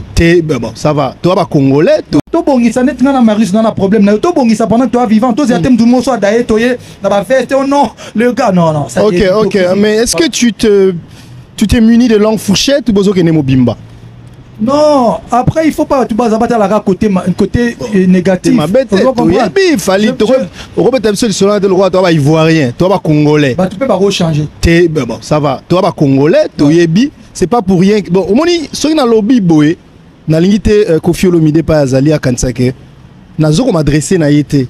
Mais tu es que na histoire ya masolo ya batutu ba vivant na Kofi, ba yo kanaka ba be banaka. Tu en es un exemple. Ouais. C'est pour ça que tu es parti. Après, est-ce que voilà, c'est sincère, c'est vrai? Est-ce que voilà, tu penses que ça peut aller ou voilà, bon, on vivre le présent. Au moni batunyo so tupe bazala na Kofi babe bala na Kofi. Kofi par na bamabe na e baton be na bamabe na bango. Oui. Tu exemple na ngana na bana mai mususu te. Tu exemple. Oui. Na bana mai mususu na pesa bango là. Photo lo baba moi congolais photo qui na bango peut pas comprendre. Moi na mai ya bengio non mon frère, j'ai un petit souci s'il te plaît. Je te parle des musiciens. Au tiers, moi quelque chose. Pour aider Master Nao. Lobby a que ça l'interview, il raconte des conneries. Moutona pas équipé par Kofi. Parce qu'on a Moutou bon, on a Kofi na Zamabe. Est-ce que vous comprenez, Mme Lobby? Je comprends. On a mon amai na omo. Il y a vraiment des nalia kanji aiguille le roi dae. Le gars moi et le moi mouké. Bon, est-ce que Master Nao tika, le Master Nao. Au aider pe nandenga ya qui fraternité, ça dit boaba bandeko. Mais Moutouana Lobby na moi kei. Na interview Moroboé, il raconte des conneries sur toi. Mais Mouton pas pas Kofi. Si on a Mouton bon, on a Kofi na Zamabe. On a bien sur Marius. Nano bana tu bani to ça le loi 25 ans d'amitié. Est-ce que Maramouto Zara d'accord? Non. Mais le plus important, bo sali mo eloro mo esepel na ngote bon no connaît ni. Ah, boleki na Maramoussou. Vous comprenez? Il on a mon bat le rôle à bino boza bateau na respectera. Parce que on est d'abord tout d'abord amis, on est ensemble. Bon, d'accord. Est-ce que tu t'es muni de longues fourchettes? En tout cas, est-ce que aux anaba longues fourchettes? Na culture ya bossa na makambope, tous ala bien, tout abatu. Tous on saka te que côté mabe non. Donc ça va aller. En tout cas, bien baza père na biso ngai combat na mai mususu donc tous na biso bien pro mais zate quoi. Et puis to fêter pe anniversaire à quartier latin kalaté. Oh, tellement ma ramna biso ba musique qui va dire. Bon, Sigo, ça dit ce qu'on souhaitait pour l'affaire dont on venait de parler tout à l'heure, que à la sincère. Parce que je sais na ebio aux vrai. Mais si quoi aux an expérience. Oye bien la vérité. Mais si quoi aux an expérience. Oye bien la vérité. Mais si quoi aux an expérience. Oye bien la vérité. Parce que je sais na bio aux a vrai. Mais si quoi aux an expérience. Oye bien la vérité. Vous avez une expérience. Oye bien la vérité. La lobby yo aux a vrai. Oye bien la vérité. Yo na ebi koza vrai. Na petit exemple mo yango nazo souhaiter na bolingo tozarana yo fali na biso. Totikala na yo na makambo boye. Ah, on le bien quand même. Hein. Non, reconnaître, faut reconnaître tout ça, soit d'ailleurs. Ouais. Soit d'ailleurs, on est comme si on déjà vu quoi. Somme d'ailleurs, ah Joyo, ala qui prêtre, ah ça là qui non, bon le bango tango zali, net tu me connais non papa le tumba na c'est non, aux grands prêtre, faut pas passer là, aux vivants. Bah donc là, bah Marius, ngana le bango toujours. C'est-à-dire zali, yo moko te moza parmi bah tu as souka ya presse au penza ba tout. Bah zali bah ça honneur na musala wana bah jeune monsieur peut bailler le bazo ça mais d'accord mais yo to lingi que ça la fin non mais ngai en tout cas je l'ai toujours dit trompe de quoi dans le roi père na biso ngai na baba na même sous ndambo na solisa wana photo to comme na moi harmonie mo bien toi on a besoin de to lia na banda ko mikolonyo surtout mais tout ça quand même na moi harmonie moko boye que non un jour soki likambo ezali bon tokutani pe biso bamba na mai msusu ya quartier la tende to alaki a vieux tout ça bomoni pe vieux ye moko pe vieux na epsa ke peke il faut me kozala na harmonie na bali fanto na enyo surtout a ebisa nga peke voilà ande na za boye na ba tout presque nyoso to zara bien atanga komba ya vient na biso Che Guevara mente Sam Chintu atanga komba vient na biso Modogwa Barambwa alobe na ngazala bien na ba pati basse ba binda basse ba tunis autour là donc il faut est important c'est quand même une grande famille non seulement biso ba to quartier te photos à bien mais biso tout artiste et musicien photos à la bien na lobango toujours ngana exemple que non Mutoro za l'occupano maramba batute au finga batute au polémique na batute modo ça la pe moi succès na yo est-ce que ça ngana au finga batu non ah Marius Munga peki sala Fali. Marius Munga avait prévenu Fali. Boyoki Marius Munga yemoko. Moyen na bande makamuto alobi ezate. Boyoki bino moko. J'espère que boki attentivement. Il y a deux signes. Oh, déjà deux signaux forts ils ont annoncé. Nati, Marius Munga. Marius, ça a bien à Kofi. Natia ça l'a bien à Kofi à l'époque. C'est-à-dire bando yamba bango balé. Natia yamba Kofi yamba Fali. Marius yamba Natia yamba Kofi. Et Marius yamba Fali yamba Kofi. Mais Marius et non Marius est bien habillé. Totika na bino mingite ya lolenge ya boy. Wa pa ba rare congolais lolenge ya boy totika il faut te protéger yo. Toi on a besoin de perdre yo te Fali na biso. Na za numéro ya vie Marius Munga ko. Ah. Même dans l'entourage a Fali ndenga na loba pena ba émission sur na émission ya Marius Munga donc attends tout monter pena awo. Hein? Vie fiston coloqué. Bev numéro Marius yango. Non vous what? Général Kili Charleston. Bev numéro ya Marius yango non aux what. Fallait mon pétan soso occupé mingi mais fallait pétan soso. Ouais Bev bon non tiens numéro Marius. Et ça va bien. Il a bien ça va bien. Na peu fallait pour pas appeler Mbote Sikazali. PC Mbote Sikazali Aigle. L'artiste, la légende définitive. Ah ouais. Du coup toi la société définitive, toi peine la légende définitive n'est fallait pour pas. Il faut reconnaître l'homme d'époque naïe. Toujours vivre une époque à Mario, il a fallu pour pas et plaisir les alliés au cabo l'époque en longo. Biso de to beta masoda bateau baroya rakuna ke moni bino bota la vie peut-être na TV. Moni bino bo mona ke vu ici à Koli. Biso to vanda naïe. To tourner mo ba question, to solo la naïe, abenga biso pe une fois ou deux fois na téléphone, to komana. To accompagner na trilogie, to accompagner na Stade de France. Tobeta li solo tozanaye bato batambola na Jésus bazana na fierté obeta soke tozaki na Jésus bato batambola na papa Simon Kimbangu bazana na fierté obeta soke biso viva ba miracle la prophète Kimbangu bato bazana Lumumba tango makambo ba indépendance ba na esengo tozala na ye tozwango na ye Biso bi bato to vivre en époque à Messina Cristiano to attendez dans un lengerobé ta les ya rivalité wana. Tout comme ton a grâce, biso to vivre en époque il a fallu pour pas. C'est incroyable. Marius avait prévenu à Fali. Je pense qu'aujourd'hui, Fali a donné raison à Marius Munga par rapport à sa relation avec son vieux Koffi Olomide. Par rapport à ses audios, vous avez compris l'intention de Marius et vous avez écouté Makamoni Nivia Lobin audio pour Nafali. Sûrement l'année de Stone. Mais ce qui Koffi Olomide relation, tout comme on a dit Nafali et dérange à Kaye. On va dire que lobby analyse dans salaki réaction dans la show on va dire Koffi Olomide tende de ça assembler à comprendre que moi on a signé un contrat fallait signer un contrat ou alors Koffi ça ignorer un makambo ça profane un makambo pour Koffi ça un contrat parce que on a deux choix ou deux lignes ligne liboso soit Koffi a ébi mais ça encore ligne libre soit Koffi a évité. Et ce qui a évité ça dangereux. Ce qui a évité ça encore et a bien été. Koffi ne sait pas que moi nanae Didi Stone, asa égérie à ma marque et belé faut honorer ma contrat nae, il le sait. Parce que série Didi Okutana Bariana etc. Série Didi Bandi Makamune Oyo. Elle était en bon terme avec son père. Et son père était très fier d'elle. Que moi nangazo comme égérie, ma marque, asa moulaï mannequin etc. Donc, a ébi que moi, on a un contrat. Et Koffi Pena Michel Bela Loba qui Fali a commencé un contrat. Tout le monde est là, ni bisi comme biso, ton comment t'as les programmes les plus extraordinaires. A ébi que Fali a un contrat. Quoi de plus normal, ce qui bazan na katia projet moko, bazan Belgérie a ba marque moko, so ba koutanis que Koffi au-delà de ses 69 ans. A ébi en côté.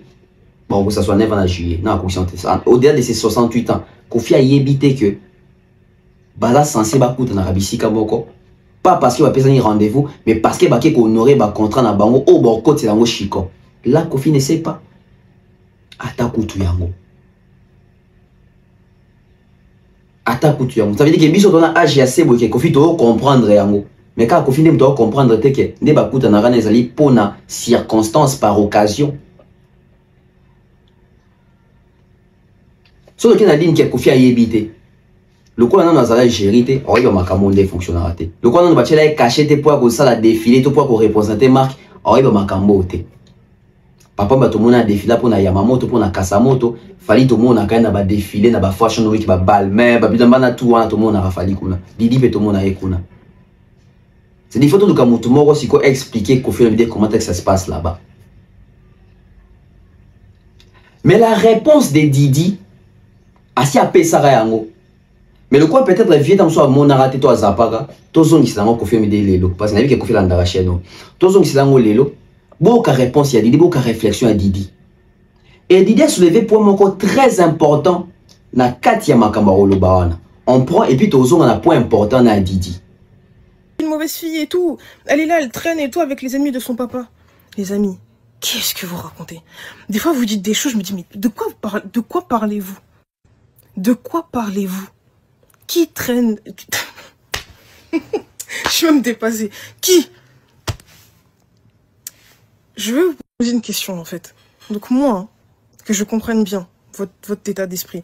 Donc moi, Didi Stone, je dois m'empêcher d'aller faire mon travail, d'aller honorer mes contrats, d'aller gagner mon pain pour vos inepties, pour vos bêtises. Non. Les amis, parfois, j'ai vraiment l'impression que vous oubliez que je ne suis plus une enfant, déjà pour commencer, et secondo que je suis plus proche de la trentaine que je ne l'étais de la vingtaine. Aujourd'hui, là, je suis une jeune femme totalement indépendante, financièrement indépendante. Il n'y a personne aujourd'hui qui peut se lever et dire que « Ah, moi j'habite Didi Stone, moi j'ai donné à 10 personnes. » Tous les vêtements que vous voyez que je porte là, tout, du sac à la chaussure, de l'accessoire, à tout, c'est moi. On ne me donne pas 1 euro. Et je suis ok avec ça, je m'en fous, c'est pas le sujet. Tout ça pour vous dire que j'ai des factures à payer, j'ai des impôts à payer, l'URSSAF, TVA, etc. Je paye. Les factures, je paye tout. Je paye tout. Vraiment, faites des enregistrements. Je paye tout.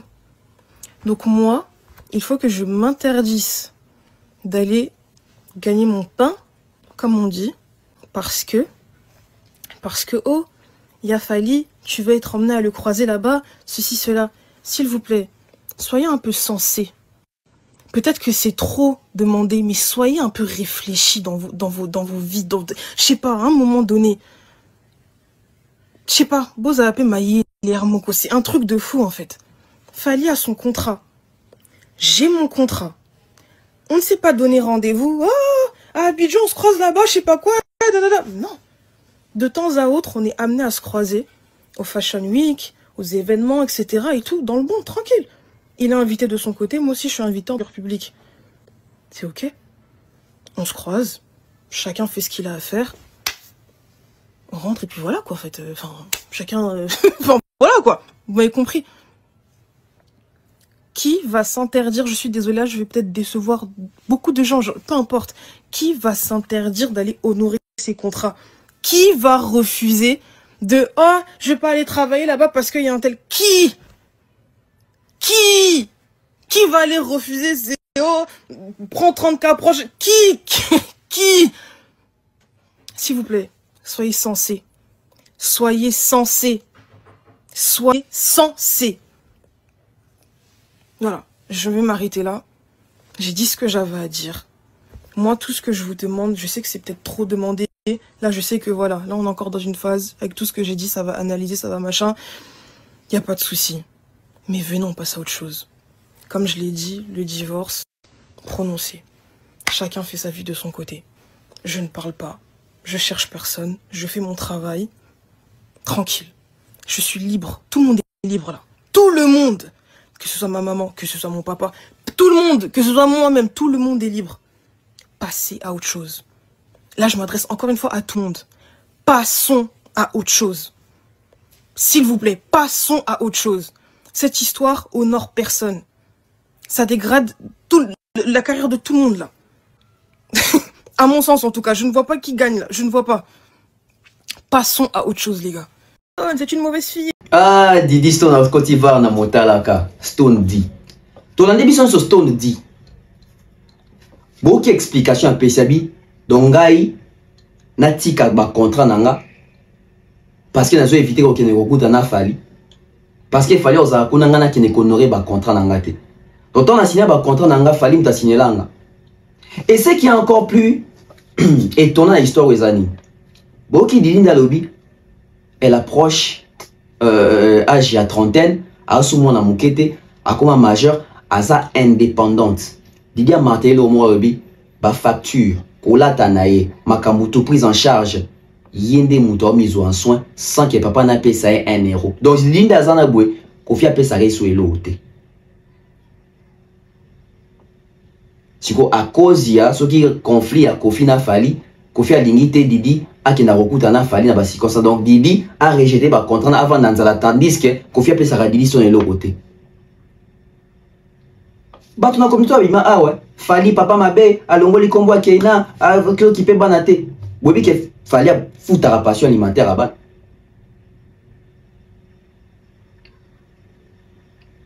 Ah mais au cas Didi hein. Il y a bien 1 euro. Abipi, et choqué, on est pénacti dans la montée, on le vie naï. Et puis, il a choqué, puis il a dit que quand il y a 30 000 $, 30 000 euros. Il faut foutre la facture naï. Il faut t'en souvenir, peut-être 100 balles. Ce qu'il a dit à Zorate, est-ce que balé qui n'est pas Zoaka? Est-ce que c'est Saint-Jeff Zoaka? Est-ce que des piles Zoaka? Maman Lia, c'est une forte femme. Heureusement, Didi, Anna Katia Uloko. Ils ont payé ça bon. C'est-à-dire qu'ils ont honoré le contrat Nazali et Géry, les ambassadeurs, ils vont marquer Bélé dans mon kili. Dès que ça va subvenir à besoin, va continuer à vivre. Va attacher chic net au monde à Bangouane. Pas avec l'argent de son père. Cette révélation-là, qui va venir contredire ça? Cette révélation-là, qui va venir contredire ça?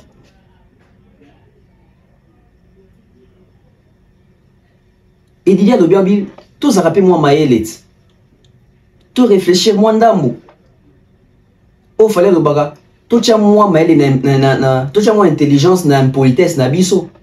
C'est-à-dire que même na bouzo ba na biso, tout tient moi intelligence, tout tient moi cohérence. C'est pas Didi de faire ça la batou leçon de morale il y a kokuta nina fallait ça en occasion nini. C'est ridicule. C'est ridicule. Boki Didi, indépendante qu'elle est, ba facture on a sur ta fouta, ba facture, bobi pour tout cher. Koliae, parking, kolata, ba facture, chauffage, sogi nini wana maille, électricité, nyonso wana, ba bilo kwa tout ba assurance, ba taxe. Et tout ça, elle fait ça avec son argent qu'elle gagne. Nasuyer nae. Sans aide ya papa. Ça que papa paie ses locaux. C'est normal. Moi, ça colle sa vie nae. Donc ça veut dire que c'est ces contrats-là de salaire que va payer ma facture wana, bas à la bien.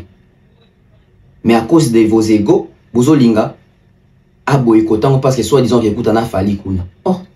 Oh étoile, quelle étoile? Quelle étoile? Mais moutou liboso zoga moi na ya Blanchard Moussaka ye wana blana.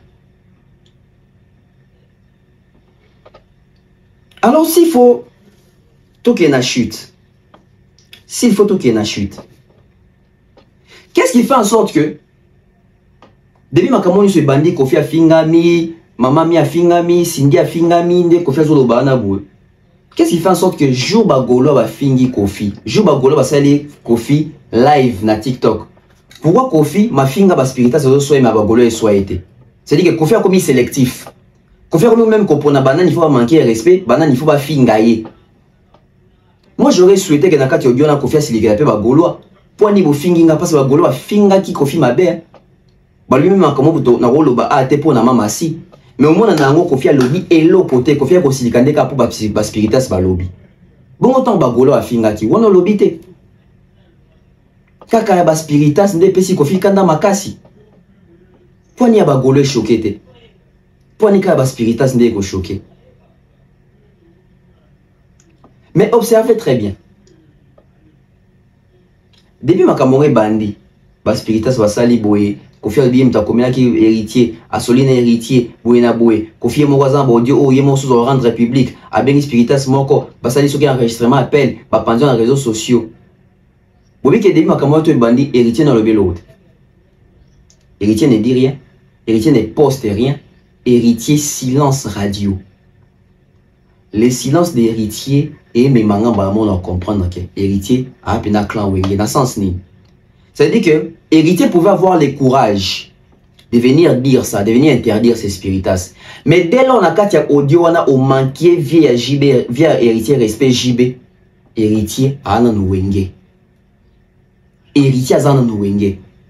Et ça définit tout, ça décrit tout. Héritier a la zobate. Si na sala qui analyse le baké héritier de Moutou, a Tchaki Batou, face à la réalité, et ça qui le 7 juin, héritier dans ta émission dans sur ma vie, oui. C'est-à-dire que héritier a aidé tout casser dans l'hypocrisie existera entre héritier, Kofi, Ferré, UPDF. C'est-à-dire Bakalia, ça dit Makambo, ça qui a capoté, et ça dit que Bangoto va se départager à même chroniqueur. Et je pense qu'à travers audio, on a héritier a compris à qui il a affaire. C'est-à-dire, vieille mot qu'on dirait à BBC. Peut-être héritier voulait faire une communication. Peut-être héritier voulait faire un communiqué. Mais observez bien. La première personne qui m'a à toile, c'est Kofi Lobide. Héritier pour dans le bien voter. Et dès que vous héritier, nabi que na wenge bazana batongamo we batu babona batonga. Batu babona batongamo na makila wenge gangaka. Wenge bazana mo babilo na bomo bomaka abandaki bien après BBC. Ndé na ebele héritier par rapport à ndenge azwaka envoûtement ya wenge mwandambo. Héritier ça l'émission mikolo mwa carrière le bamakambo non moni vie quadra bu mamoto etc.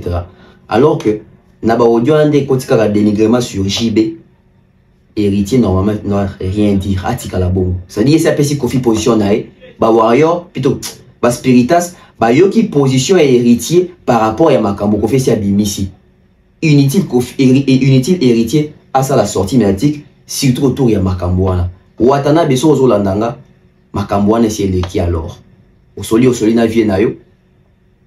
Pour vexer vie na omukulu te. Tu ne peux même pas te permettre ça l'émission au recadrer la spiritas non pour makambo. Parce que la spiritas va défendre qui honneur na yo leader na ba.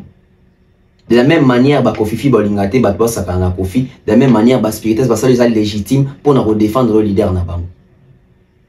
Quitte à toi de ne pas décevoir tes fans. Et surtout si ko ba dénigrer vie na bino, vie na yo, mokondia ba wenge. Et si ko bandara vo ke pa wera sol, papa chéri. Ah ouais. Bon remarquez, héritier le belote. Héritier sur le belote. Tu évites héritier na jibe ba sur la nini, héritier na wera ba sur la nini, héritier na clan wenge tu évites ba sur la nini. Parce que Kofi Alaksane ouvertement qui est na clan wenge ba yo kana na bangote. Yo te ba ki ba wenge ba linga kete. Tout est communication. Les silences d'héritier démontrent sa position envers Kofi Olomide. Tout est communication. J'ai dit et je vous remercie pour aujourd'hui. On se retrouve dans les prochaines heures. Bye bye.